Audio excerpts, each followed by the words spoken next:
Halo, jumpa lagi di kelas online. Hari ini kita akan belajar tema 3, tokoh dan penemuan, subtema 2, penemuan dan manfaatnya di pembelajaran 6 dengan mata pelajaran Bahasa Indonesia dan PPKN. Ya, jadi ini adalah pembelajaran terakhir di subtema 2 pada tema 3. Oke, kita mulai dari topik yang pertama, yaitu teks eksplanasi.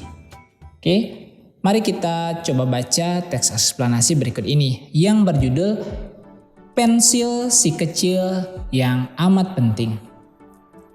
Pernahkah terbayang olehmu gimana sih manusia bikin tanda dan tulisan sebelum ditemukannya pensil? Bagaimana proses penemuan pensil hingga menjadi bentuk pensil seperti sekarang dengan proses pembuatan yang lebih modern? Nah, zaman dulu manusia menggambar dan menulis dengan menggoreskan ujung pisau ke batang pohon. Lalu, pada masa Romawi kuno, sebilah logam tipis dipakai untuk membuat goresan pada batu dan lembar daun papirus.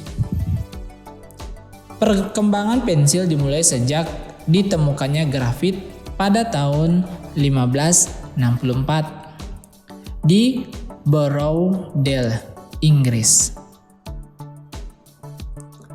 Grafit ditemukan sebagai material yang dapat meninggalkan tanda hitam yang cukup pekat, namun terbukti lunak dan gampang patah. Untuk itu, grafit membutuhkan tangkai pemegang. Pada mulanya, grafit hanya dibungkus oleh tali yang terbuat dari kulit domba. Terus, ditemukan cara untuk memasukkan grafit di antara dua bilah kayu yang dilubangi. Ketika itulah mulai dikenal alat tulis yang kini dinamakan pensil.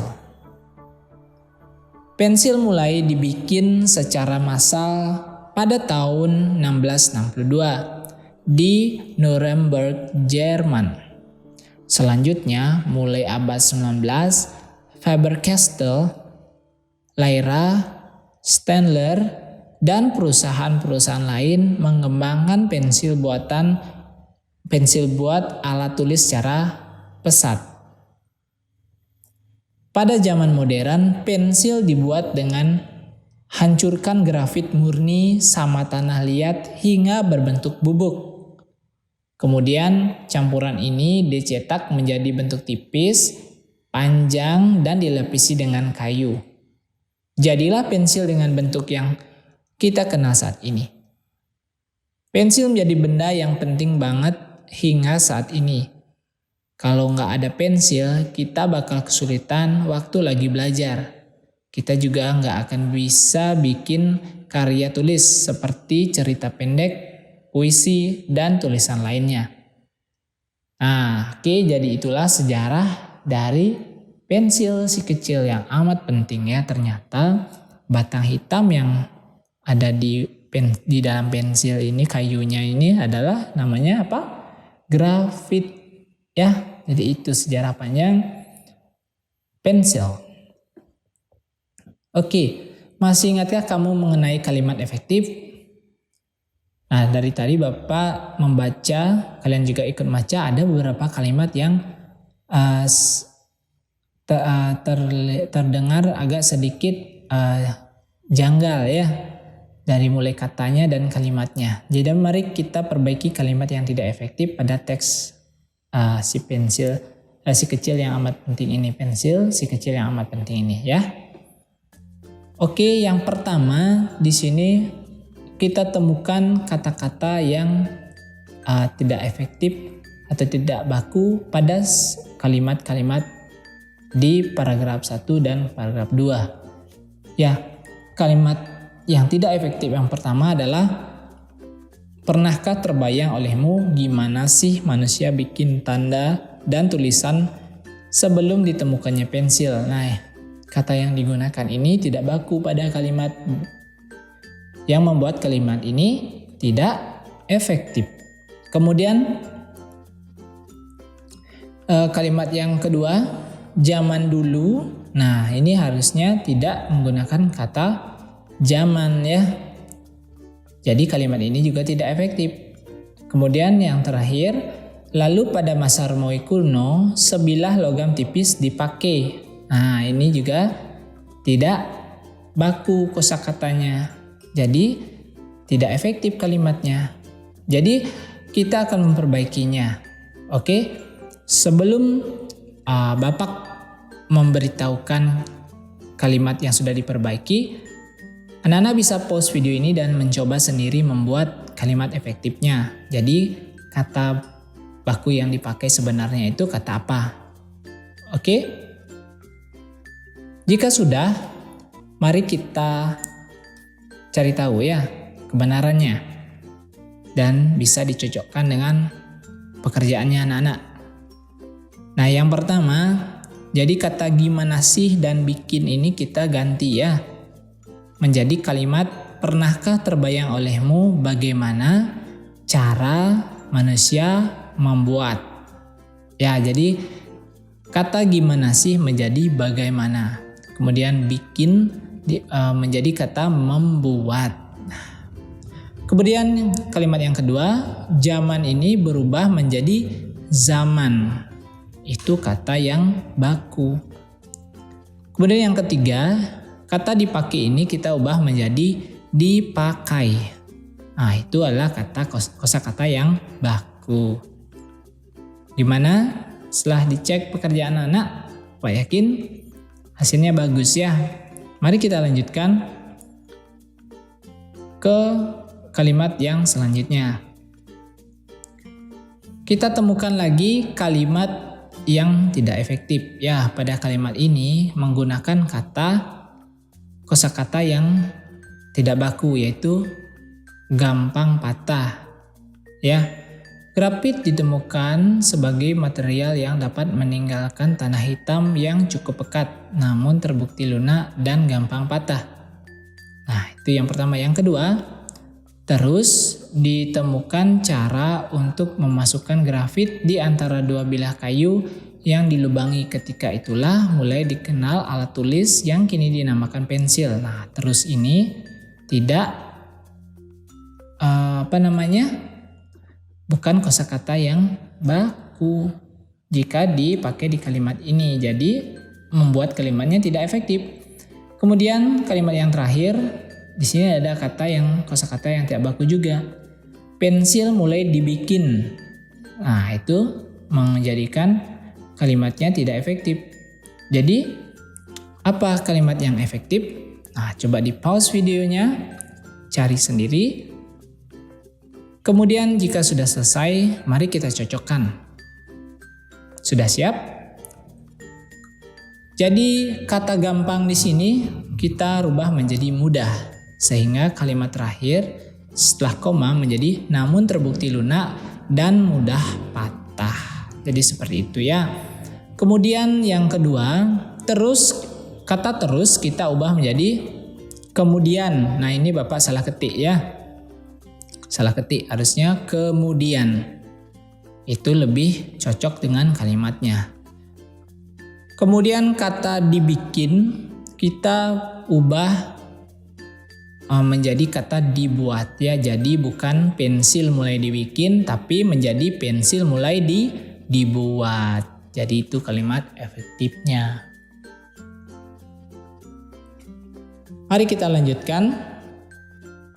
Di sini ada kalimat yang menggunakan kata tak baku, yaitu mengembangkan pensil buat alat tulis. Nah, jadi itu salah ya. Kemudian ada kalimat yang menggunakan kata hancurkan grafit murni sama tanah liat. Nah, itu kalimat yang tidak efektif ya. Pada zaman modern, pensil dibuat dengan hancurkan grafit murni sama tanah liat hingga terbentuk bubuk. Nah, ini salah. Kemudian kalimat yang selanjutnya yang tidak efektif adalah pensil menjadi benda yang penting banget hingga saat ini. Nah, ini kosakata tidak baku. Nah, Anda bisa pause video ini dan coba membuat kalimat dengan kosakata yang baku. Jika sudah, anak-anak bisa cocokkan dengan kalimat efektif ini yang sudah Bapak perbaiki. Oke, jadi kata mengembangkan dirubah menjadi mengembangkan. Kata buat di sini diubah menjadi untuk. Jadi kalimatnya menjadi selanjutnya mulai abad 19 Faber-Castell, Lyra, Staedtler, dan perusahaan-perusahaan lain mengembangkan pensil untuk alat tulis secara pesat. Nah, seperti itu ya. Kemudian yang kedua, kata hancurkan menjadi kata menghancurkan. Kata sama diganti menjadi kata dan ya. Pada zaman modern, pensil dibuat dengan menghancurkan grafit murni dan tanah liat hingga terbentuk bubuk. Ingat, berbentuk bubuk. Nah, ini jadi kalimat yang efektif. Yang terakhir, kata banget diganti menjadi kata sekali. Jadi kalimatnya menjadi pensil menjadi benda yang penting sekali hingga saat ini ya. Jadi penting banget itu diganti menjadi penting sekali. Kalimat yang terakhir. Jadi di sini ada kalimat kalau nggak ada pensil, kita bakal kesulitan waktu lagi belajar. Nah, kalimat ini tidak efektif dan mengandung banyak kosakata yang tak baku. Kalimat terakhir, kita juga nggak bisa bikin karya tulis seperti cerita pendek, puisi, dan tulisan lainnya. Ini juga kalimat tidak efektif karena menggunakan kosakata yang tidak baku. Nah, anak-anak bisa pause dulu dan mencoba membuat kalimat efektifnya sendiri. Jika sudah, mari kita cocokkan ya. Jadi kalimat yang efektif adalah jika tidak ada pensil, kita akan kesulitan ketika sedang belajar. Dan yang kedua, kita juga tidak bisa membuat karya tulis seperti cerita pendek, puisi, dan tulisan lainnya. Nah, jadi itu kalimat yang efektif. Gampang kan? Kalian bisa coba sendiri mencari kalimat atau tulisan tidak efektif di internet dan coba untuk mengubahnya secara mandiri. Oke? Mari kita lanjutkan ke topik yang selanjutnya. Topik kita selanjutnya adalah hak dan kewajiban. Ini sudah kita bahas di video sebelumnya ya, bagaimana kita mendapatkan hak dan melaksanakan kewajiban dengan bertanggung jawab. Mari kita mengingat kembali bahwa hak adalah sesuatu yang mutlak menjadi milik kita. Setiap manusia yang dilahirkan memiliki hak dasar. Jadi bahkan kita sebelum dilahirkan tuh punya hak ya. Hak untuk hidup dan hak untuk mendapatkan perlakuan yang baik. Nah, ini adalah satu kesatuan pada hak asasi manusia. Hak dasar manusia. Berhak untuk hidup, berhak untuk mendapatkan perlakuan yang baik. Sedangkan kewajiban adalah sesuatu yang harus kita lakukan dengan penuh rasa tanggung jawab. Jadi hak seseorang juga dibatasi oleh hak orang lain. Artinya kita mendapatkan hak dengan tidak mengganggu hak orang lain. Jadi jika kita menggunakan hak kita ini seharusnya tidak mengganggu hak orang lain. Contohnya kita memiliki misalkan alat musik piano di rumah.